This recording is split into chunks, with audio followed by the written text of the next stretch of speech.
Bonjour, on parle aujourd'hui du mouvement, le surréalisme est un mouvement du XXe siècle et plus exactement du début du XXe siècle.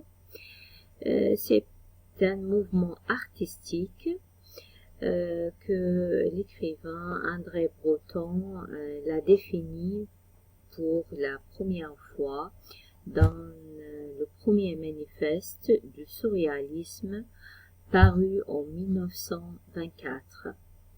Et voici la définition d'André Breton. Automatisme psychique pur par lequel on se propose d'exprimer, soit verbalement, soit par écrit, soit de toute autre manière, le fonctionnement réel de la pensée. C'est une façon d'exprimer librement ses pensées, bien sûr sans réfléchir, que ce soit en parlant ou en écrivant.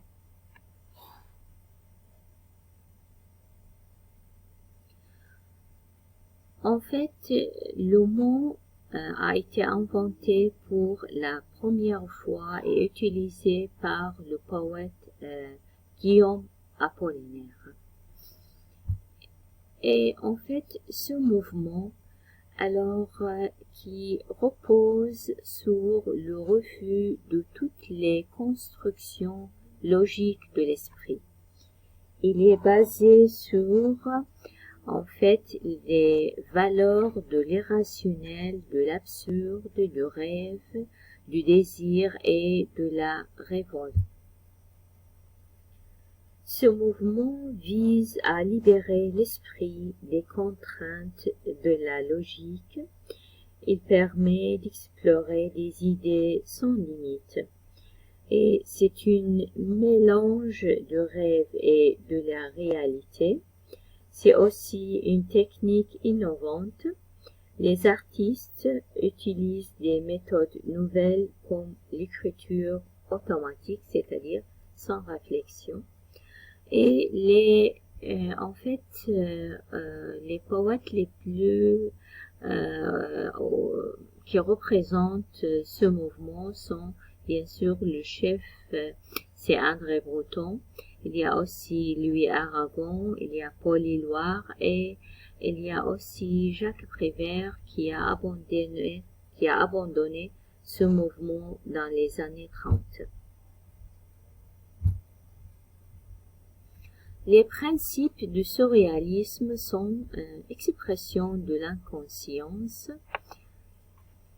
le hasard des associations imaginées dans la création artistique et refus des catégories esthétiques traditionnelles.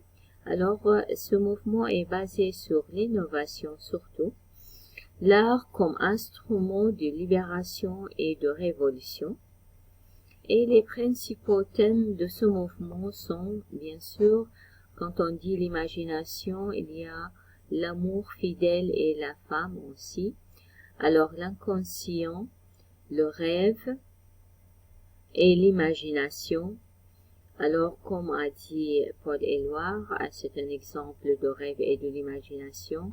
Alors la terre est bleue comme une orange, bien sûr, comme une orange. Qui ressemble à une orange, non pas par la taille, mais par la forme, bien sûr. Il y a aussi le thème de la ville et les phénomènes paranormaux. En conclusion, ce mouvement qui mélange le rêve et la réalité, c'est une façon de nous aider à vivre et à supporter la vie. Il nous aide à exprimer nos pensées, bien sûr, et nos émotions de manière libre. Son influence se ressent encore aujourd'hui. Nous rappelons l'importance de la créativité dans nos vies. Le surréalisme nous encourage à rêver et à penser différemment. Merci. Au revoir.